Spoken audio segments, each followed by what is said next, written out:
বিসমিল্লাহির রহমানির রহিম। সুপ্রিয় শিক্ষার্থীবৃন্দ, আমরা কিছুদিন বলতে অনেক দিনই হয়ে গেল, দুঃখিত, তোমাদের সপ্তম শ্রেণীর বাংলাদেশ ও বিশ্ব পরিচয় ক্লাস দিয়েছিলাম। আশা করি তোমাদের মনে আছে বিষয়টা কি ছিল, বাংলাদেশের নাগরিক সম্পর্কে। তো আমি তারপরে বলেছিলাম যে পরের ক্লাসে আলোচনা করব বাংলাদেশের নির্বাচন ব্যবস্থা। তো শিক্ষার্থীবৃন্দ, আজকে সপ্তম শ্রেণীর বাংলাদেশ ও বিশ্ব পরিচয় বিষয়ে ষষ্ঠ অধ্যায় বাংলাদেশের নির্বাচন ব্যবস্থা নিয়ে আলোচনা করব। তো নির্বাচন ব্যবস্থা আমার মনে হয় এটা তোমাদের কাছে নতুন কিছু মনে হবে না, তার কারণ নির্বাচন সম্পর্কে তোমরা জানো, খুব ভালো করেই জানো। আচ্ছা বলো তো, নির্বাচন কি? আমরা জানি, তাই না? নির্বাচন, দেখো, নির্বাচন হচ্ছে তোমরা যেটা স্কুলে আসলে নির্বাচন করো, তোমাদের জন্য সরকার, সবার জন্য নির্বাচন আছে, কিন্তু তোমাদের জন্য স্কুলেও সরকার কিন্তু নির্বাচন করতে বলেছিলে, কিন্তু সেই হিসাবে তোমরা নির্বাচন করো প্রতি বছরই। সপ্তম শ্রেণী মেয়েরা তোমরা আমার মনে হয় এবারেও ভোট দিয়েছো, তার আগের বারেও ভোট দিয়েছো ষষ্ঠ শ্রেণীতে। তো নির্বাচনটা কি? আধুনিক গণতন্ত্রের অন্যতম ভিত্তি হচ্ছে নির্বাচন। আর এই ব্যবস্থা নির্বাচনটা নিয়ে যে অনেকগুলো প্রার্থী দাঁড়াবে, তার মধ্য থেকে আমরা কি করব, একজন প্রার্থীকে, যোগ্য প্রার্থীকে যে বেছে নেওয়ার উপায় বা পদ্ধতি, সেটাই হচ্ছে নির্বাচন। এই বেছে নেওয়াটা কিভাবে নিতে হবে, যে নির্বাচন আধুনিক গণতন্ত্রের অন্যতম ভিত্তি হচ্ছে নির্বাচন। আর এ ব্যবস্থায় নাগরিকরা কি করে, একাধিক প্রার্থীর মধ্য থেকে তাদের পছন্দের যোগ্য প্রার্থীকে বেছে নেয়। এই বেছে নেওয়ার ব্যাপারটি কিভাবে হয়, গোপন ভোটের মাধ্যমে। আচ্ছা, তোমরাও কিভাবে ভোট দাও আসলে তোমাদেরও জানা আছে, তোমরাও গোপনভাবেই ভোট দাও। তো এই নির্বাচন, সাধারণ অর্থে নির্বাচন হলো এমন একটি প্রক্রিয়া বা পদ্ধতি যার মাধ্যমে দেশের ভোটাধিকার প্রাপ্ত নাগরিকেরা তাদের প্রতিনিধি বাছাই করে। অন্যভাবে বলা যায়, নির্বাচন একটি সাংবিধানিক প্রক্রিয়া, যে প্রক্রিয়ার মাধ্যমে ভোটাধিকার প্রাপ্ত সকল নাগরিক ভোট দিয়ে রাষ্ট্রের শাসন কাজ পরিচালনার জন্য প্রার্থী বা প্রতিনিধি বাছাই করে। তো নির্বাচন, আশা করি নির্বাচনটা কি এটা তোমরা বুঝতে পারলা, যে অনেকগুলো প্রার্থী দাঁড়াবে, তার মধ্য থেকে আমরা যোগ্য একজন প্রার্থীকে বেছে নিব, এটাই হচ্ছে নির্বাচন। কিভাবে বেছে নিব সেটাই।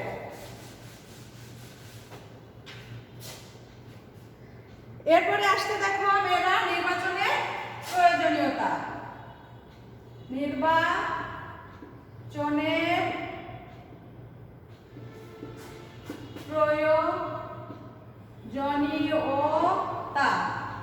নির্বাচনের প্রয়োজনীয়তা। আচ্ছা, নির্বাচন কেন প্রয়োজন বলো তো? যেমন ধরো, তোমরা স্কুলে নির্বাচন করো, প্রতিনিধি একজন বাছাই করো, কিন্তু এই বাছাই না করে নির্বাচনে তোমরা যদি সবাই একসাথে স্কুলে সবগুলো কাজকর্ম, মানে স্কুলে কাজগুলো করতে চাও, তাহলে কি এটা সম্ভব হবে? হবে না, ঝামেলা হবে, বিশৃঙ্খলা দেখা দিবে। তো এটা না করে আমাদের কি করতে হবে, যে সবাই আমরা একসাথে না করে একজন প্রার্থীকে বেছে নেব, এর জন্য নির্বাচনের প্রয়োজন। তো কি বলছে, আজকের দিনে একটি দেশের বা শহরের সকল মানুষ একত্রে মিলিত হয়ে আইন প্রণয়ন বা দেশ শাসন করবে, এটা কিন্তু সম্ভব নয়। এজন্য জনগণকে তাদের প্রতিনিধি নির্বাচন করতে হবে। প্রতিনিধিরাই তাদের হয়ে শাসন পরিচালনা, এই প্রতিনিধিরাই, একজন প্রতিনিধি থাকবে, সে প্রতিনিধিরাই তাদের হয়ে এই শাসনটা পরিচালনা করবে। বর্তমান বিশ্বে আমাদের শাসন ব্যবস্থা প্রচলিত আছে, তার মধ্যে আমরা কি গণতন্ত্রকে সর্বোত্তম শাসন ব্যবস্থা বলে বিবেচনা করি। আর নির্বাচনই হলো গণতন্ত্রের ভিত্তি। গণতন্ত্রের মূল কথা হলো নাগরিক বা জনগণের মতামতের ভিত্তিতে সিদ্ধান্ত গ্রহণ। গণতন্ত্রটা কি? রাষ্ট্রের সকল নাগরিকের বা জনগণের মতামতের ভিত্তিতে সিদ্ধান্ত গ্রহণ, সকলের মতামতের ভিত্তিতে সিদ্ধান্ত গ্রহণ, এটাই হচ্ছে গণতন্ত্র। আর নির্বাচন হলো জনমত প্রকাশের প্রধান ও বিধিসম্মত প্রক্রিয়া। সুতরাং নির্বাচন ছাড়া গণতন্ত্র চলতে পারে না, বিধায় আমাদের নির্বাচনের প্রয়োজন আছে।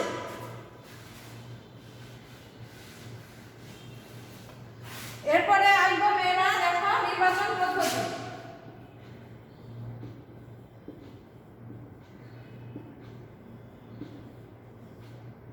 নির্বাচন পদ্ধতি, আচ্ছা নির্বাচন পদ্ধতি কয় ধরনের আমরা জানি, তাই না? দুই ধরনের। নির্বাচন পদ্ধতি কয় ধরনের? দুই ধরনের। কি কি? প্রত্যক্ষ নির্বাচন আর পরোক্ষ নির্বাচন।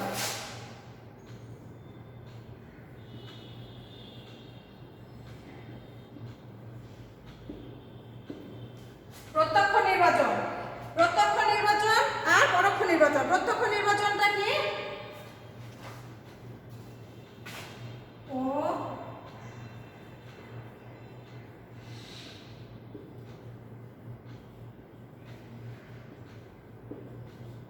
প্রত্যক্ষ নির্বাচন ও পরোক্ষ নির্বাচন। আচ্ছা, প্রত্যক্ষ নির্বাচন কি? যে নাগরিকেরা যখন সরাসরি ভোট দিয়ে তাদের প্রতিনিধি নির্বাচন করে সেটা হচ্ছে প্রত্যক্ষ নির্বাচন। যেমন জাতীয় সংসদের সদস্যরা প্রত্যক্ষ নির্বাচনে নির্বাচিত হয়ে থাকেন। এছাড়াও স্থানীয় সরকার যেমন ইউনিয়ন পরিষদ, উপজেলা পরিষদ, ইউনিয়ন পরিষদের সদস্য চেয়ারম্যান, উপজেলা পরিষদের সদস্য চেয়ারম্যান, তারপরে ধরো পৌরসভা বা সিটি কর্পোরেশনের মেয়র, কাউন্সিলর, এরা কিন্তু সবাই হচ্ছে প্রত্যক্ষ নির্বাচনে নির্বাচিত হন। আর এরপরে আসছে আমাদের পরোক্ষ নির্বাচন। পরোক্ষ নির্বাচনটা কি? এ পদ্ধতিতে নাগরিকেরা সরাসরি ভোট দিয়ে তাদের প্রতিনিধি নির্বাচন করবে না। কি করবে? এখানে নির্বাচনটি হবে দুই ধাপে। প্রথমে নাগরিকরা সরাসরি ভোট দিয়ে জাতীয় সংসদের জন্য প্রতিনিধি নির্বাচন করে, তারপরে এই প্রতিনিধিরাই আবার কি করবে? ভোট দিয়ে চূড়ান্ত প্রতিনিধি নির্বাচন করবে। যেমন ধরো বাংলাদেশের রাষ্ট্রপতি নির্বাচন। আমরা কি রাষ্ট্রপতিকে ভোট দিই? রাষ্ট্রপতি নির্বাচন হয় না। এই বাংলাদেশের রাষ্ট্রপতি নির্বাচনটা হচ্ছে পরোক্ষ নির্বাচন। এবং জাতীয় সংসদের সংরক্ষিত মহিলা আসনের সদস্য নির্বাচন একই রকম পদ্ধতিতে হয়ে থাকে।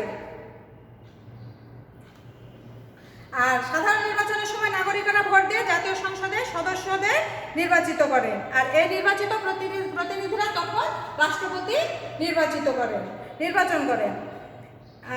এই সংসদ সদস্যের প্রতিনিধিরা তখন ভোট দিয়ে রাষ্ট্রপতি নির্বাচন করেন। তো মেয়েরা আমরা বুঝতে পারলাম প্রত্যক্ষ নির্বাচন কোনগুলো আর পরোক্ষ নির্বাচন কোনগুলো। এরপরে দেখো প্রত্যক্ষ নির্বাচন।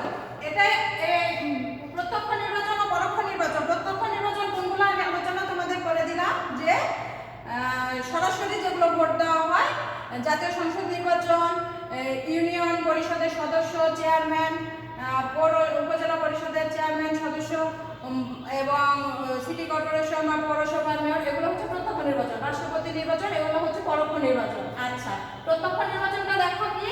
এখানে আছে ভোটদাতা সরাসরি ভোট প্রদান করছে, করে প্রতিনিধি নির্বাচন করছে। আমরা দেখতে পাচ্ছি যে প্রত্যক্ষ নির্বাচন ভোটদাতা সরাসরি ভোট দিয়ে তাদের প্রতিনিধি নির্বাচন করছে। আর পরোক্ষ নির্বাচনটা কি হচ্ছে? ভোটদাতা ভোট দিচ্ছে কোথায়? মধ্যবর্তী সংস্থা বা প্রতিনিধি। এখানে প্রথম নির্বাচন, ভোটদাতারা প্রথম নির্বাচন করে মধ্যবর্তী সংস্থা প্রতিনিধি নির্বাচন করছে, আর দ্বিতীয়বার নির্বাচন করে তারপরে চূড়ান্ত প্রতিনিধি নির্বাচিত করছেন। অর্থাৎ যে রাষ্ট্রপতি নির্বাচনটা হচ্ছে আমাদের পরোক্ষ নির্বাচন। তাহলে শিক্ষার্থীবৃন্দ, নির্বাচন পদ্ধতি প্রত্যক্ষ কয় ধরনের এবং কি কি এবং কিভাবে হয় প্রত্যক্ষ নির্বাচন এবং পরোক্ষ নির্বাচন সে সম্পর্কে আমরা জানতে পারলাম।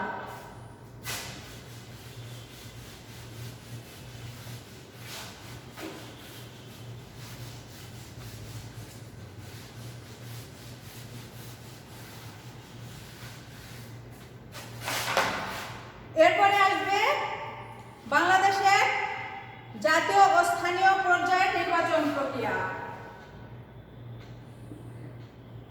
বাংলাদেশের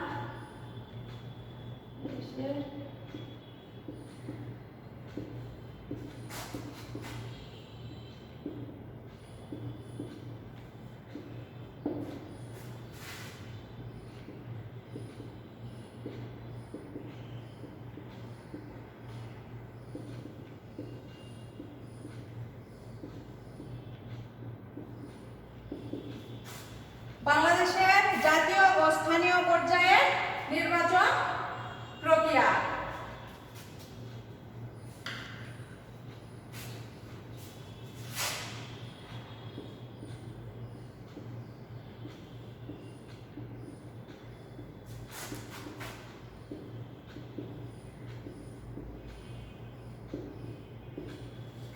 জাতীয় পর্যায়ের নির্বাচন।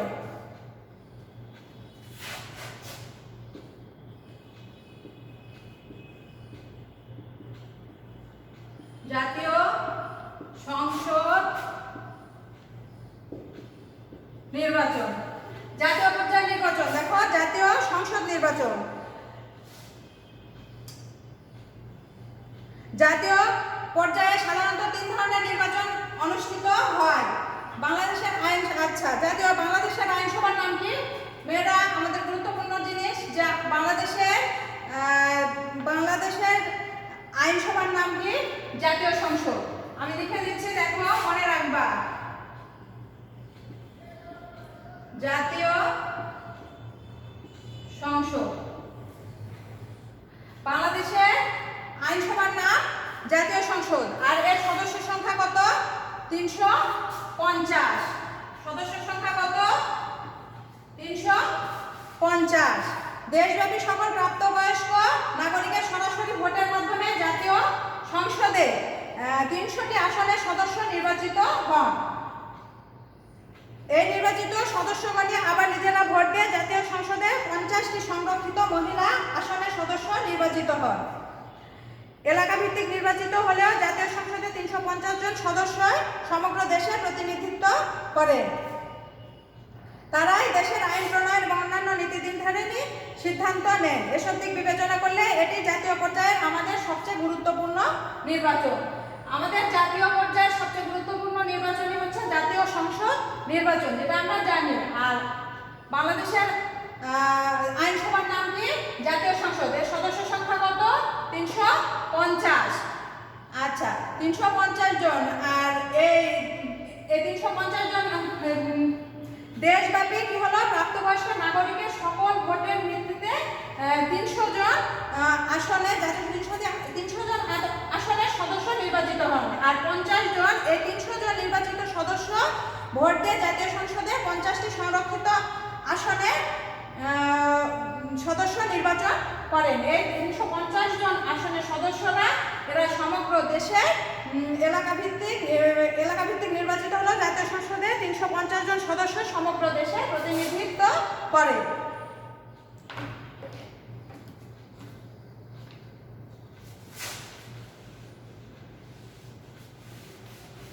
এরপরে আসবো মেয়েরা রাষ্ট্রপতি নির্বাচন। এরপরে আসছি রাষ্ট্রপতি নির্বাচন। রাষ্ট্রপতি নির্বাচন আমাদের দেশের একটি কি? জাতীয় পর্যায়ে নির্বাচন। যদিও এই নির্বাচনটি প্রত্যক্ষ নয়। এটা তোমাদেরকে পূর্বে বললাম যে রাষ্ট্রপতি নির্বাচিত হন পরোক্ষ ভোটের মাধ্যমে, পরোক্ষ পদ্ধতিতে হয়ে থাকে। দেশের প্রাপ্তবয়স্ক সকল নাগরিকের ভোটের মাধ্যমে জাতীয় সংসদের সদস্যরা নির্বাচিত হন। আর এই রাষ্ট্রপতি নির্বাচনের মেয়াদ হচ্ছে কত বছর? আমরা জানি যে 5 বছর, তাই না? রাষ্ট্রপতি নির্বাচিত কিভাবে হয় তোমাদের প্রথমে আলোচনা করলাম। আর এই রাষ্ট্রপতি নির্বাচনের মেয়াদ হচ্ছে কয় বছর? এদের এদের ভোট দিয়ে কয় বছরের জন্য নির্বাচিত হন? 5 বছরের জন্য।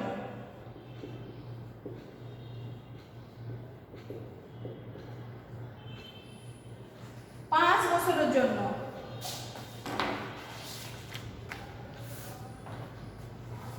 এরপরে আমরা আসবো 3 নম্বর, দেখো মেয়েরা গণভোট।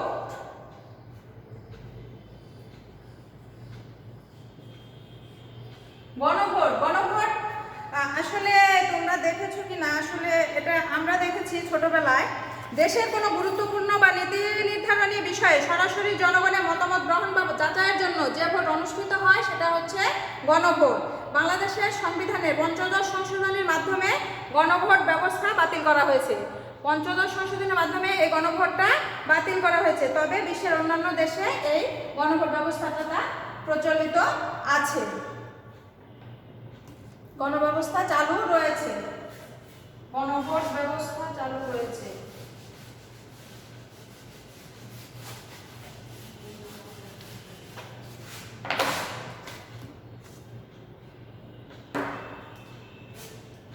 এরপরে ছ নাম্বার,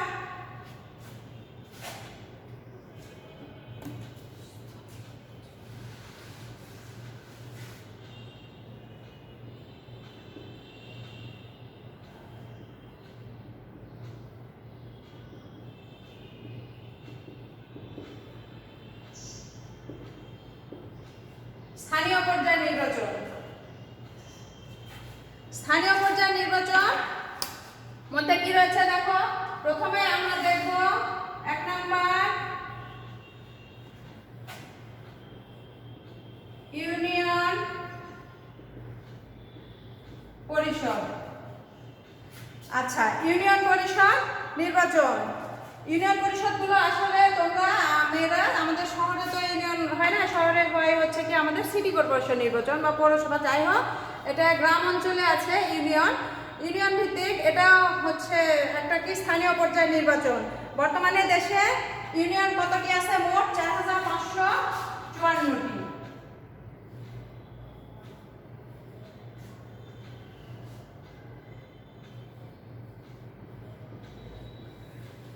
বর্তমানে ইউনিয়ন পরিষদের সংখ্যা 4554টি। আর এই ইউনিয়ন পরিষদে কে কে থাকে? ইউনিয়ন পরিষদে থাকেন একজন চেয়ারম্যান এবং একজন চেয়ারম্যান ও 9 জন সাধারণ সদস্য, এবং সংরক্ষিত আসনে 3 জন নারী সদস্য থাকেন। আর এর মেয়াদ হচ্ছে 5 বছর। সংশ্লিষ্ট এলাকার নাগরিকের প্রত্যক্ষ ভোটে তারা কয় বছরের জন্য নির্বাচিত হন? 5 বছরের জন্য। এরপরে আমরা করব 2 নাম্বার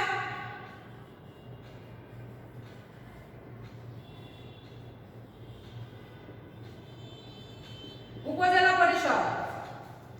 উপজেলা পরিষদ এটাও স্থানীয় পর্যায়ে নির্বাচন।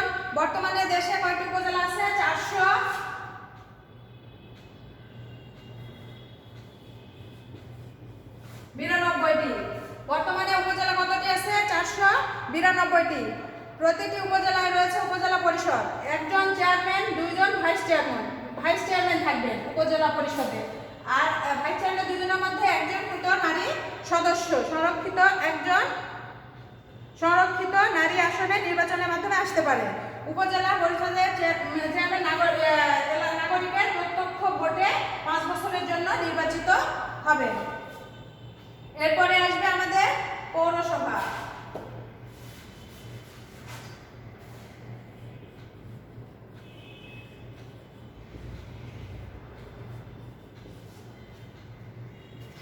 পৌরসভা নির্বাচন। পৌরসভা শহরভিত্তিক সরকার কাঠামো। দেশে বর্তমানে কতটি পৌরসভা আছে?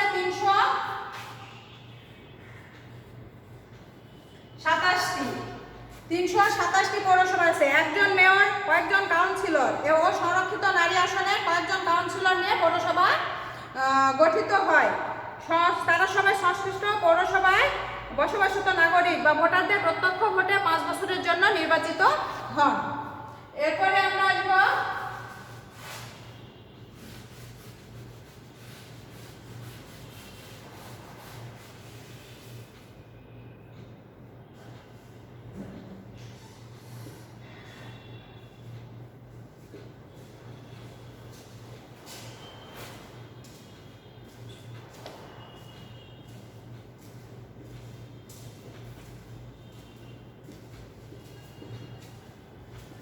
সিটি কর্পোরেশন নির্বাচন।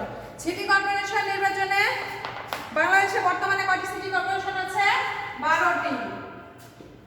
কি কি?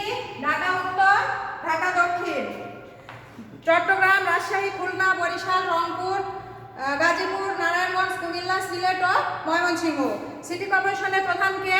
আমরা জানি সিটি কর্পোরেশন প্রধান হচ্ছে মেয়র, এবং প্রতিটি ওয়ার্ডে একজন করে কাউন্সিলর থাকবে। প্রতিটি সিটি কর্পোরেশনে কয়েকটি ওয়ার্ডে বিভক্ত থাকে, প্রতিটি ওয়ার্ডে একজন করে কাউন্সিলর থাকেন। এবং মেয়র এবং কাউন্সিলর সকলে তারা কি নাগরিকদের প্রত্যক্ষ ভোটে, এলাকার নাগরিকদের প্রত্যক্ষ ভোটে 5 বছরের জন্য নির্বাচিত হন। এরপরে জেলা পরিষদ নির্বাচন।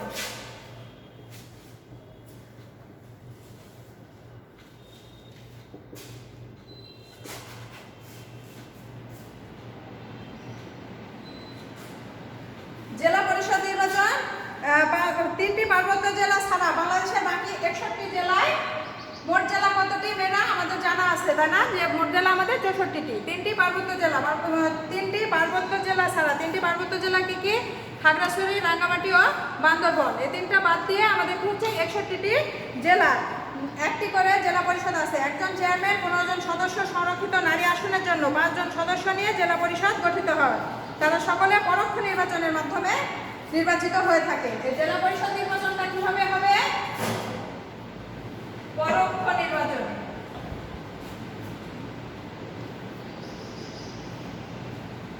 তারা আসবে পরোক্ষ নির্বাচনের মাধ্যমে নির্বাচিত হন। জেলা পরিষদের অন্তর্গত কি করছে? সিটি কর্পোরেশন, মেয়র, পৌরসভার মেয়র, কাউন্সিলর এবং উপজেলা ও ইউনিয়ন পরিষদের চেয়ারম্যান ও সদস্যদের দ্বারা তারা নির্বাচিত হন।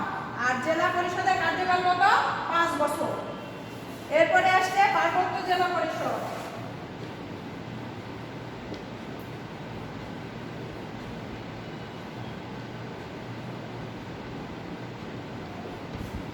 পার্বত্য জেলা পরিষদ বাংলাদেশে 3টি পার্বত্য জেলা আছে, যেটা বললাম যে রাঙ্গামাটি, খাগড়াছড়ি আর বান্দরবন। প্রতিটি জেলা একটি করে পার্বত্য জেলা আছে। একজন চেয়ারম্যান এবং আর কারা থাকে? নির্দিষ্ট সংখ্যক ক্ষুদ্র নিগোষ্ঠী ও বাঙালি সদস্য সমন্বয়ে এই জেলা পরিষদগুলো গঠিত। তারা সংশ্লিষ্ট পার্বত্য জেলার ভোটারদের প্রত্যক্ষ ভোটে নির্বাচিত হন। পার্বত্য জেলা এরা কিন্তু সবাই প্রত্যক্ষ ভোটে নির্বাচিত। মেয়েরা এরপর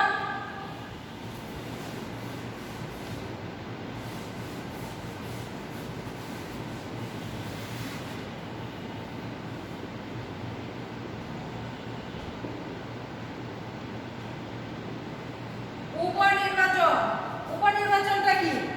কোনো আসনে নির্বাচিত কোনো সদস্য, আমরা জানি ম্যাক্সিমাম সবই দেখলাম কি 5 বছরের জন্য সকলে নির্বাচিত হন। ওদের মেয়াদ বা সময় কত বছর থাকে? 5 বছর। এই 5 বছর মেয়াদ উত্তীর্ণের আগে কোনো সদস্য মেয়াদ পূর্তির আগে মারা গেলে, পদত্যাগ করলে কিংবা কোনো কারণে আসন শূন্য হলে উক্ত আসনে পুনরায় নির্বাচন অনুষ্ঠান করে নতুন সদস্য জনপ্রতিনিধি নির্বাচন করতে হয়। একেই বলে উপনির্বাচন।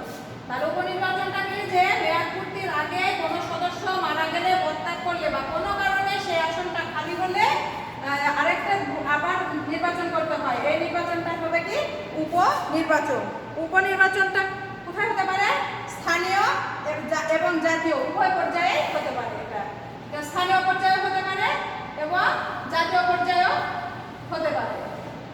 তাহলে শিক্ষার্থীবৃন্দ, আমাদের নির্বাচন বিষয়ে এই পর্যন্তই আলোচনা। আজকে এ পর্যন্তই। আশা করি ক্লাসটি বুঝতে পেরেছ। সবাই ভালো থাকো, সুস্থ থাকো। এই পর্যন্তই। আল্লাহ হাফেজ।